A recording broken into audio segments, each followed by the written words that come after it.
वो एक प्रैक्टिस का चैप्टर डाला है, इसलिए थोड़ी मोटी हो गई है। और अंग्रेजी को भी एडिशन आ गया अब तो, बढ़िया खूब धूम मचा रहा है, अब तो विदेशन तक में पहुंच गई सुनी है। हाँ, काफ़ी 27 कंट्रीज में चली गई है वो कभी ये।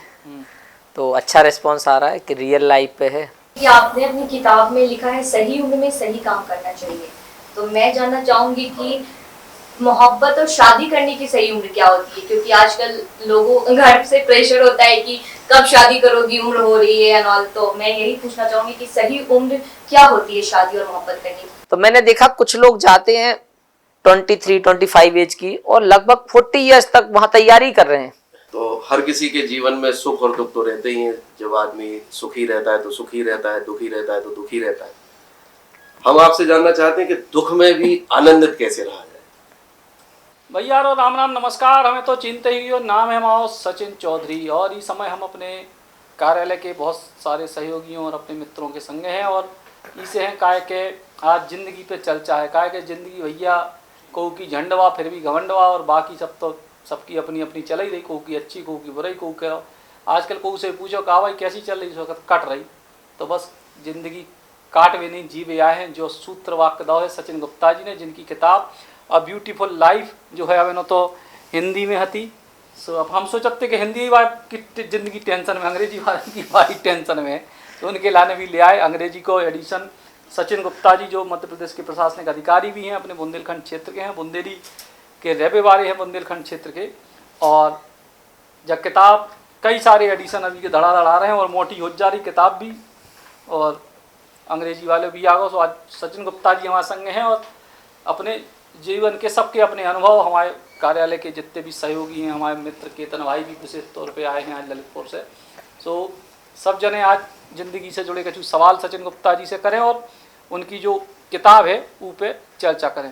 तो गुप्ता जी कैसी चल रही भैया, जो है जो तो और मोटा गई किताब, धरी धरी मोटा गई और पन्ना बढ़ गए। इसमें कुछ थोड़ी प्रैक्टिस डाल दी है कि हर टॉपिक के बाद एक प्रैक्टिस, जब इंसान टॉपिक पढ़ता है तो उससे क्या मिस्टेक्स हुई हैं, उसको क्या सुधार करना चाहिए, वो एक प्रैक्टिस का चैप्टर डाला है, इसलिए थोड़ी मोटी हो गई है। और अंग्रेजी को भी एडिशन आ गया अब तो, बढ़िया खूब धूम मचा रहा है, अब तो विदेशन तक में पहुंच गई सुनी है। हाँ, काफ़ी 27 कंट्रीज में चली गई है वो कभी ये। तो अच्छा रिस्पॉन्स आ रहा है कि रियल लाइफ पे है। अब सब लोगों का स्नेह प्यार मिल रहा है, आप जैसे लोगों का, सभी लोगों का मिल रहा है। केतन भाई का सवाल है, बताओ गुप्ता जी से। गुप्ता जी सबसे पहले तो बहुत बहुत बधाई, आपने बहुत अच्छी किताब लिखी है। धन्यवाद आप। किताब में एक बहुत अच्छा चैप्टर आपने लिखा है सुख और दुख के बारे में। तो हर किसी के जीवन में सुख और दुख तो रहते ही हैं। जब आदमी सुखी रहता है तो सुखी रहता है, दुखी रहता है तो दुखी रहता है। हम आपसे जानना चाहते हैं कि दुख में भी आनंदित कैसे रहा जाए। आपने बहुत ही अच्छा क्वेश्चन किया है। और कुछ लोग अपने दुख के समय में या परेशानियों का जब सामना करते हैं तो काफ़ी निराश हो जाते हैं। मैं उनसे केवल एक ही बात कहता हूँ, जब आप कितनी भी विपत्ति में हो, आप एक बात याद रखिए कि समय अच्छा हो या बुरा, निकलता ज़रूर है। तो जो बुरा समय आएगा उसके बाद 100% आप मानिए कि 100% अच्छा समय आने वाला है।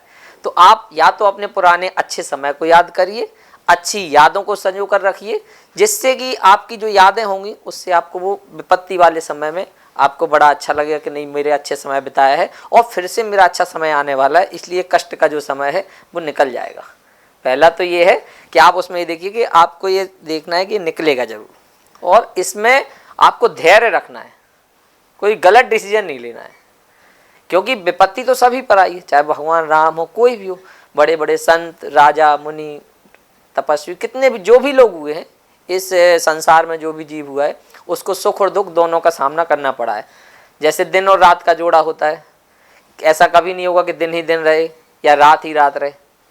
ऐसा कभी नहीं होगा कि सुख ही सुख रहे या दुख ही दुख रहे। तो यदि दुख आया है तो सुख आने वाला है। लेकिन एक सवाल इन्हीं के सवाल से जोड़ के है कि दिन के बाद रात के घंटा में आने जो तो पतो है, लेकिन दुख के बाद सुख कब आने जो नहीं पता। यही कन्फ्यूजन में आदमी जो है परेशान हो जाता। तो ये धैर्य की भी सीमा हो ना, कि कई बार आदमी को कोई तकलीफ अपनी 2 मिनट में सही हो जाती, कई को 20 साल लग जाते। इसमें मैं ऐड ऑन करना चाहूँगा कि जब आपका सुख का समय चल रहा है तब आप कुछ ऐसे काम करिए अपने फ्रेंड्स के लिए, परिवार के लिए। आप कुछ ना कुछ अच्छे नए बीज, अपने नए पौधे लगाइए, जो कि आप विपत्ति में जब हों तो आपको वो छाया दें, फल दें।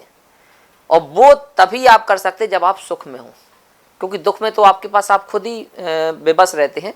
तो ये सब काम लेकिन आदमी सुख में भूल जाता है, और सुख में वो केवल अपने में ही मस्त रहता है। जब आप इतने सारे लोगों का अच्छा कर देंगे, आप पर अपने परिवार के लोगों को निकाल देंगे या दोस्तों के साथ कुछ अच्छा करेंगे, अपने आप पे भी इन्वेस्टमेंट करें, कुछ अच्छा करेंगे, तो वो आपको रिटर्न आपकी विपत्ति वाली आपकी जब परेशानी का समय चल रहा होगा, दुख का समय, उसमें वो काम आएगा। बहुत बढ़िया। हमारे ऑफिस के और भी सहयोगी है, वो आपसे सवाल पूछें जरा। सर सबसे पहले तो congratulation to you. Thank you. मैं सर आपसे पूछना चाहूंगी कि आपने अपनी किताब में लिखा है सही उम्र में सही काम करना चाहिए, तो मैं जानना चाहूंगी कि मोहब्बत और शादी करने की सही उम्र क्या होती है, क्योंकि आजकल लोगों घर से प्रेशर होता है कि कब शादी करोगी, उम्र हो रही है एंड ऑल। तो मैं यही पूछना चाहूंगी कि सही उम्र क्या होती है शादी और मोहब्बत करने की। ये आपने जो युवाओं के लिए बहुत अच्छा क्वेश्चन पूछा है। ये मैं उन लोगों के लिए कहता हूँ, कुछ लोग तैयारी करने जाते हैं, मेरे साथ ही गए हैं पीएससी में, मैं यूपीएससी की भी तैयारी किया और एमपीपीएससी की भी तैयारी किया। तो मैंने देखा कुछ लोग जाते हैं 23-25 एज की और लगभग 40 ईयर्स तक वहाँ तैयारी कर रहे हैं। आपको एक बार आप एग्ज़ाम देंगे, आपको कुछ समझ में आएगा, इम्प्रूवमेंट की ज़रूरत है। दो बार में आपको समझ में, ऐसा नहीं होगा कि आपको कंटिन्यूसली 5 बार ज़रूरत पड़ रही है, आपको 1, 2, 3 बार में समझ में आ जाना चाहिए, चाहे वो एग्ज़ाम हो, इंसान हो, कोई भी चीज़। तो मेरा मानना है कि अगर कोई चीज़ आपको नहीं हो रही है तो आपको उसको छोड़ देना चाहिए। कुछ और दुनिया में इतनी सारी चीज़ें हैं, उसके लिए आपको ज़िंदगी के महत्वपूर्ण फैसले हैं, चाहे वो आपकी शादी से रिलेटेड हो, वो कभी बीच में नहीं। अब आप 40 साल की उम्र में यदि शादी करेंगे, 45 साल की उम्र में, तो दादाजी की उम्र में आपका बच्चे पैदा करेंगे, तो वो चीज़ क्या होती है, कहीं ना कहीं आपकी उम्र के हिसाब से सुटेबल नहीं रहती है। और इसलिए मैं शादी की उम्र कहूँगा तो लगभग 25 से 30 साल में लगभग गर्ल्स की क्या है, फिर फिजिकल प्रॉब्लम्स होती हैं, मेल्स की भी आप देखिए। तो एक मेरे हिसाब से 25 से 35 के बीच में लड़का लड़की दोनों की शादी हो जानी चाहिए। सर जैसा आपने बताया आपने लव मैरिज की है, तो आपकी सही उम्र क्या थी उस समय? देखो, अब ये आपने बोला कि लव मैरिज, जो मेरी शादी हुई है, तो मैंने पहले जब मेरी जॉब लग गई थी, काफ़ी यंग एज में ही लग गई थी जॉब, और BHEL में मैं इंजीनियर था, तो 6 साल इंजीनियर था। तो उस टाइम शादी के काफ़ी सारे ऑफ़र आते रहे, लेकिन प्रकृति ने कुछ और ही डिसाइड करके रखा था कि शायद प्रकृति कुछ और मेरे लिए अच्छा, क्योंकि ऐसा होता है कि जोड़ियाँ ऊपर से ही बन के आती हैं, लेकिन मैंने भी यही सोचा कि कोई मेरे लिए अच्छा बना होगा। और अपने आप हम लोग, मैं पीएससी की तैयारी करने, यूपीएससी का जब मेरा आईएएस का एग्ज़ाम इंटरव्यू दे रहा, वो यूपीएससी का इंटरव्यू दिया मैंने आईएएस का 2 बार, उसमें सिलेक्शन नहीं हुआ, तो मैंने आईएएस का फिर एक बार प्री दिया, तो मुझे समझ में आ गया कि मेरे बस की बात नहीं है, मैंने उसको छोड़ दिया। मैंने पीएससी का जब मैंने प्रीलिम्स की तैयारी करा, तो उस टाइम मेरी मुलाकात मेरी वाइफ से हुई, उसने कुछ मुझे सपोर्ट किया, तो उनका नहीं निकला, मेरा निकल गया उस टाइम।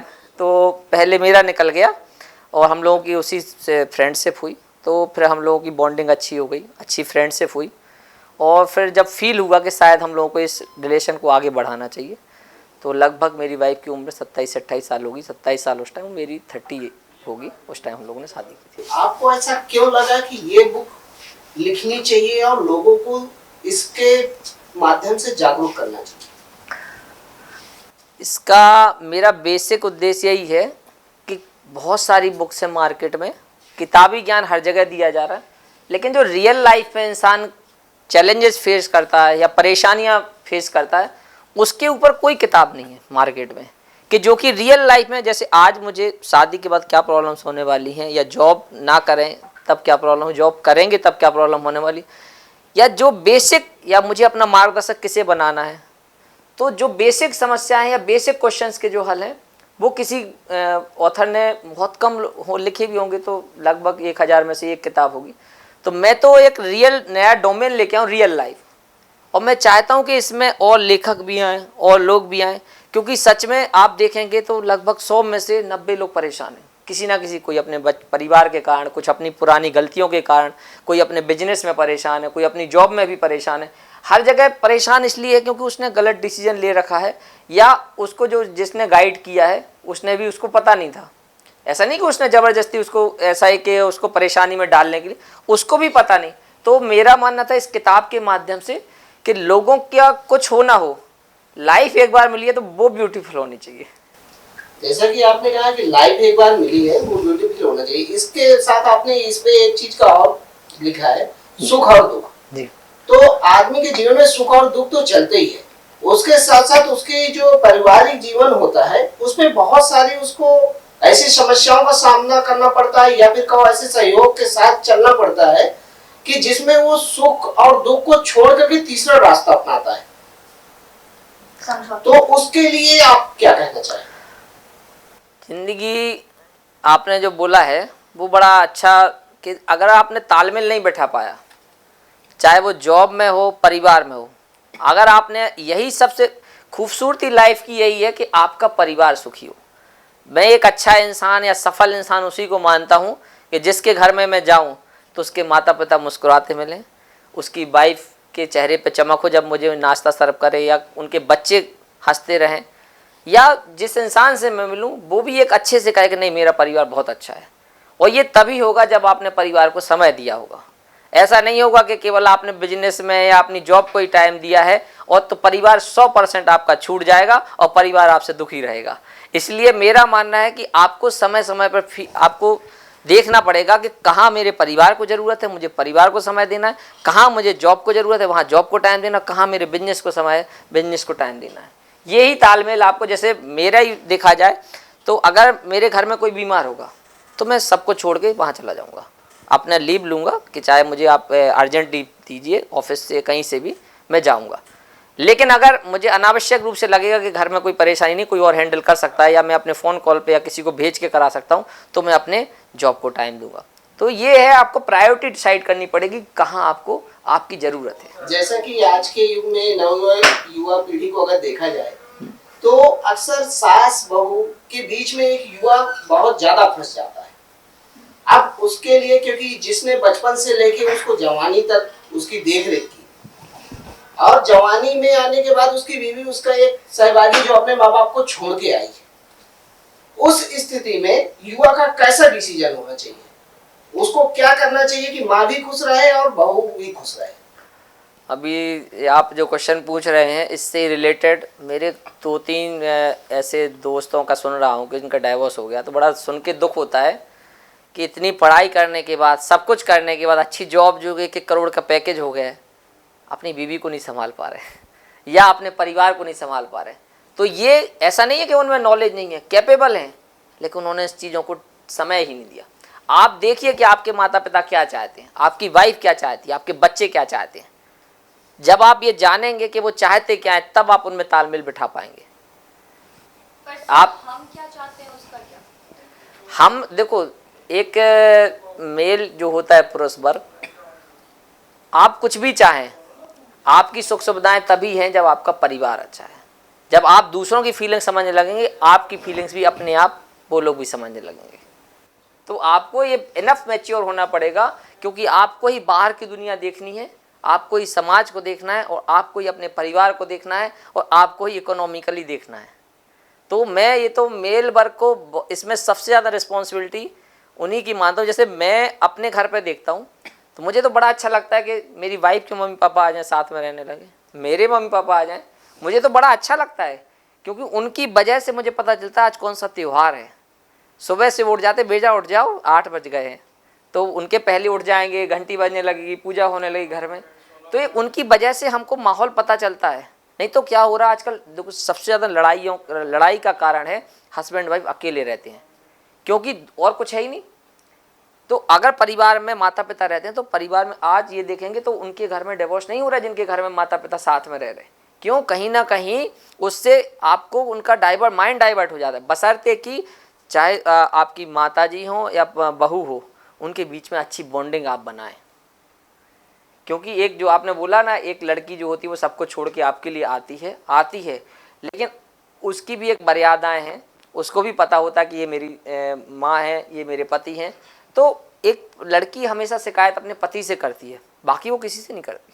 हेलो सर, मैं पूछना चाहूंगी, 2 शब्द है डिप्रेशन और ओवरथिंक। उस चीज से मतलब मैं बहुत ज्यादा ही गुजर रही हूँ। तो मैं कुछ भी चीज करने से पहले बहुत सोचती हूँ कि करना चाहिए कि नहीं चाहिए, पर आखिर में वो चीज गलत ही होती है मुझसे। तो उस चीज को मैं कैसे ओवरकम करूँ? आप डिप्रेशन और ओवरथिंक, मैं पहले तो आपसे एक चीज़ कहूँगा कि आप ज़्यादा सोचिए मत। आप बिल्कुल भी मत, ज़्यादा जो आपको लग रहा है, जो आपका दिल कर रहा है वो आप कर, बशर्ते कि ऐसा हो कि जिससे कि अगर कोई आप स्टेप ले रहे हैं, कोई भी इंपॉर्टेंट डिसीजन ले रहे हैं, वो थोड़ा सा आप सोच समझ के ले, और उसके आप आगे पीछे देखेंगे कि इससे हमें क्या लॉस हो सकता है और इससे क्या हमें लाभ हो सकता है। ये भी आपको देखना पड़ेगा कि जैसे हमने कोई अगर गलत स्टेप में लूँगा तो स्वाभाविक है कि उसका मुझे लॉस ही होगा।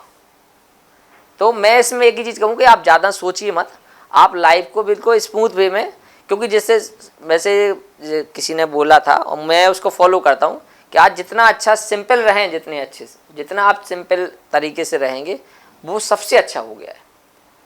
तो मेरा मानना है कि आप डिप्रेशन को तो आप बिल्कुल भी सोचें नहीं, लाइफ को बहुत स्मूथ वे में, बहुत इजी है लाइफ, उसको टफ बनाए नहीं, लाइफ को सिंपल ही रहने दें। पर सर सोचना कैसे कम कर सकते हैं? किस चीज़ में, किस चीज़ के बारे में सोचते हैं आप? जैसे लाइफ के बारे में, जैसे आप पार्टनर के बारे में सोचा है, करियर के बारे में, दो देखो इंसान 2 ही 3 चीज़ों के बारे में सोचता है इस उम्र में। युवा वर्ग में या तो सोचता है कि अच्छा पार्टनर मिल जाए या अच्छी जॉब मिल जाए, यही दो होंगे, और इसके लिए फिर प्रयास करता है इंसान। बहुत सारी चीज़ें आपके हाथ में होती हैं और बहुत सारी चीज़ें आपके हाथ में नहीं होती हैं। जैसे अगर आपको कोई पसंद आ रहा है और सामने वाले को आप पसंद आ, तो आपको ये भी देखना पड़ेगा कि वो आपका परिवार आगे चलाने के लायक है कि नहीं है। क्योंकि एट लास्ट शुरुआत का लगता है, या करियर में ऐसे ही होता है कि जॉब हम एक जगह करते हैं कहीं भी, क्या हम इसको लाइफ लॉन्ग हम कर सकते हैं कि नहीं, या हम जहाँ जाएंगे तो वहाँ ये छूट जाएगी। तो कुछ आपको ऐसा भी सोचना पड़ेगा कि आप जहाँ जाएं आपकी काबिलियत के दम पे आपको जॉब मिल जाए। सर आपने लिखा है, एक चैप्टर है जीवन का असली आनंद, तो क्या आनंद और सुकून में कोई अंतर है? आनंद और सुकून, सेटिस्फैक्शन, मैं तो लाइफ को बहुत सिंपल वे में ले रहा हूँ। मैंने इसमें लिखा कि जीवन का आनंद या सुख क्या है, तो वो मैंने लिखा, उसका टॉपिक है वर्तमान में। अगर हम भविष्य के बारे में सोचते रहेंगे कि इसने मेरे साथ ऐसा किया है, या मेरे साथ तुम्हारे साथ ऐसा हुआ है, या इन्होंने ऐसा किया, माता पिता ने ऐसा किया है, या मेरे दोस्त ने ऐसा किया है, या मेरे साथ ऐसा पुरानी गलतियाँ मेरी ये हो गई, तो मेरा मानना है कि वो आप वर्तमान को देखिए, आप वर्तमान में जीने की कोशिश कीजिए। या आपके पास्ट में सोचने से कुछ नहीं होना है, लेकिन हाँ पास्ट में जो आपने गलतियाँ की हैं उससे सीख लेते हुए, और आप जो इस वर्तमान में डिसीजन लेंगे वो फ्यूचर को आपका डिसाइड करेंगे, आपका फ्यूचर कैसे होगा। अगर मैं वर्तमान में अच्छा डिसीजन लूँगा लेकिन पास्ट को देखकर, तो मेरा फ्यूचर 100% ब्राइट रहेगा। जैसे पहले मैं सोचता था कि इतिहास क्यों पढ़ाई जाती है, तो इतिहास का मतलब ये है कि आप देखें कि पुराने समय में हुआ क्या है।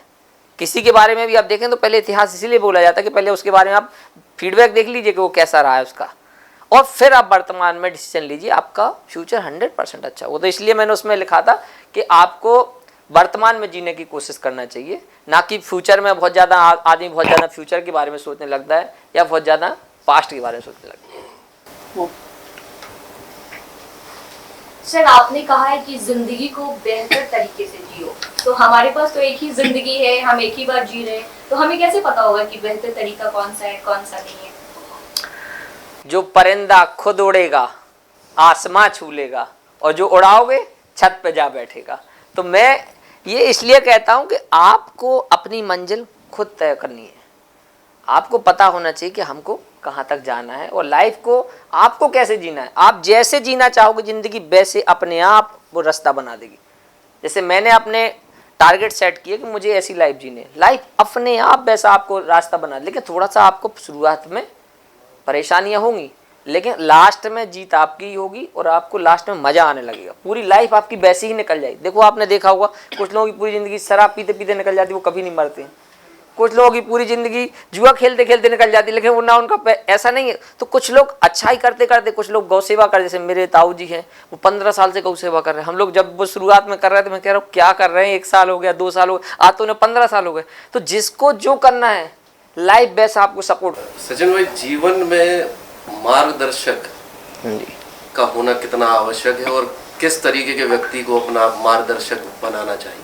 ये तो बहुत सारे लोगों से गलतियां हो रही हैं कि मार्गदर्शक एक ऐसा इंसान होना चाहिए जिसको रियल लाइफ का ज्ञान हो, और सच में वो एक अच्छा इंसान हो, जो खुद अपनी लाइफ में सुखी हो, उसका परिवार उससे सुखी हो, तभी वो मार्गदर्शक बनने लायक है। क्योंकि जो इंसान खुद परेशान है, उससे उसका परिवार परेशान है, हम उसको मार्गदर्शक क्या बनाएं। और जैसे मैंने अपनी बुक में एक एग्जाम्पल भी डाला कि मार्गदर्शक भगवान कृष्ण जैसा होना चाहिए। जब आपको याद होगा महाभारत में भगवान कृष्ण उन्होंने बोला था कि मैं युद्ध में भाग नहीं लूँगा, लेकिन एक तरफ मैं अकेला रहूँगा और शस्त्र भी नहीं उठाऊँगा, और एक तरफ मेरी चतुरांगनी सेना रहेगी, तो कौरवों पांडवों में से जिसको जो मांगना है वो मांग लो। तो दुर्योधन बहुत चालाक था। दुर्योधन ने बोला कि जब इनको शस्त्र उठाना नहीं है तो इनका लेके मैं इनको क्या करूँगा। तो उसने क्या किया कि उसने उनकी चतुरांगनी सेना मांग ली कि आप हमें अच्छे महाबली और सेना और सब कुछ, जिसमें सब कुछ था, बोले वो दे दो आप हमें, आप कोई ज़रूरत नहीं है। और पांडवों ने कहा कि भगवान कृष्ण जी आप मेरे साथ ही रहो, बस हमें और कोई ज़रूरत नहीं।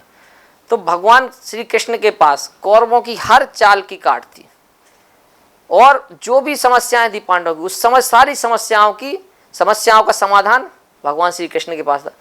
अगर ऐसे ही मार्गदर्शक अपनी लाइफ में भी होना चाहिए कि चाहे हम कितनी परेशानी में हों, हमें अपने गुरु की याद आए, तब तो वो गुरु बनने लायक है। कि हम चाहे हम कोई सा भी हमसे गलती छोटी हो जाए बड़ी हो जाए, हम चाहे किसी जॉब में हो तो हमें उसकी याद है कि हाँ पता है कि हमारे गुरु के पास इसका सोल्यूशन होगा।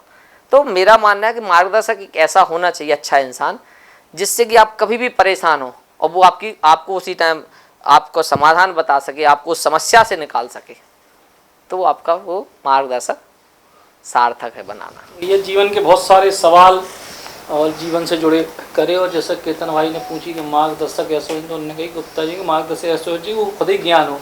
कुंडली में एक कहावत है कि भाई तो खा ले फिर बाय नो बांटे, पहले जीनो खुद ही ज्ञान हो जब तो दूसरे को दे। तो एक बढ़िया पुस्तक है अ ब्यूटीफुल लाइफ, हिंदी में अंग्रेजी में शानदार तरीके से पूरे देश भर में चल रही है, और सचिन गुप्ता जी की जब किताब और धूम मचावे और आगे बढ़े, ये कई सारे एडिशन अपडेटेड वर्जन भी आवे, कहा कि ज़िंदगी भी रोज़ सीखने को ना हो। और यही खिलाने आज हम सब लोग बैठे कि भैया सब अलग अलग किस्म के जो सवाल हैं ये ज़िंदगी के बारे में आप लोगों तक पहुँच पाए। Ram Ram. Eklavya University The Move will guide you towards a bright future. 28 acres of lush green campus, largest campus of Bundelkhand, experienced and dedicated faculty. 50 future-ready courses taught in 12 different schools, separate courts and ground for sport, fully equipped lab and workshop, safe and fully equipped separate hostel for girls.